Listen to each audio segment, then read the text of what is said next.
Un kad tu māju cels? Kad atgriezīšos.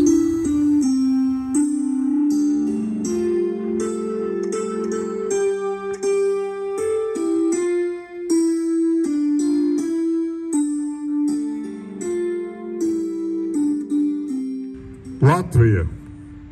Vieniem tā ir vieta, kur dzīvot, bet vairumam latviešu tā ir vienīgā vieta, vienīgā zeme, kurā kopt savu valodu, tradīcijas, kultūru un dzīvesveidu.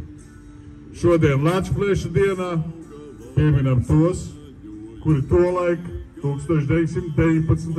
gadā neticami grūtos apstākļos ar pārcilvēcīgu varonību savām asinīm izcīnīja iespēju to darīt savā valstī.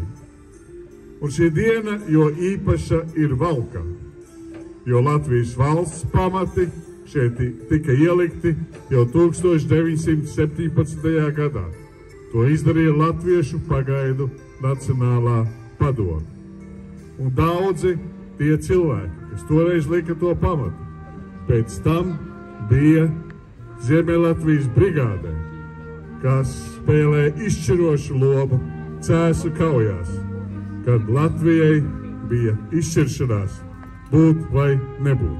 Un tieši tādēļ Valkas novadā salīdzinoši mazā ir 89 Lāčplēša kara ordeņa kavalieri.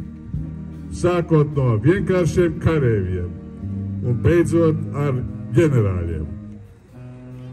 Izcilākais visu laiku latviešu karavadonis, ģenerālis Pēteris Radziņš, ir dzimis tepat pie Valkas pagastā. Ģenerālis Kurelis arī cēlies no mūsu puses, kurš 1945. gadā centās pretoties fašistiem, lai pasaulē parādītu, ka Latvija grib būt neatkarīga arī Otrās pasaules kara beigās.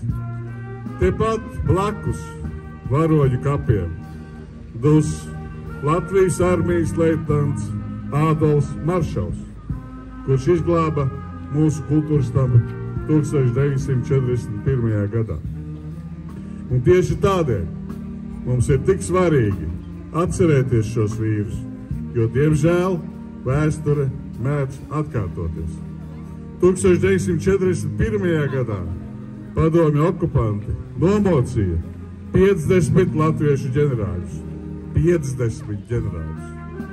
Nerunājot nemaz par tiem daudziem tūkstošiem, kas tika aizsūtīti uz Sibīriju. Un tagad viņu pēcteči, Krieva armija, to pašu dara Ukrainā. Tāpēc dubult svarīgi ne tikai noskatīties, ne tikai lasīt avīzes, bet būt gataviem pašiem aizstāvēt savu tēvu zemi. Īpaši paldies par to mūsu zemesargiem, kuri paralēli savām darba gaitām brīvajā laikā spodrina savas kaujas spējas un ir gatavi, ja vajadzēs, mūsu zemi aizstāvēt. Un mums patiesi prieks, ka tagad Vidzemes brigādes komandieris Igors Harlapenkovs, pulkvedis, ir beidzis Ērģemes pamatskolu. Šodien šeit ir daudz jaunsargi. Jūs esat tie, kuri turpinās šīs tradīcijas, un ja mēs būsim stipri, mums nekad neviens neuzbruks. Bet lai godinātu tos kareivus, kas dus šeit, kas dus Sibīrijā, kas dus visā plašajā pasaulē, visi kopā nodziedāsim Latvijas valsts himnu Dievs svētī Latviju.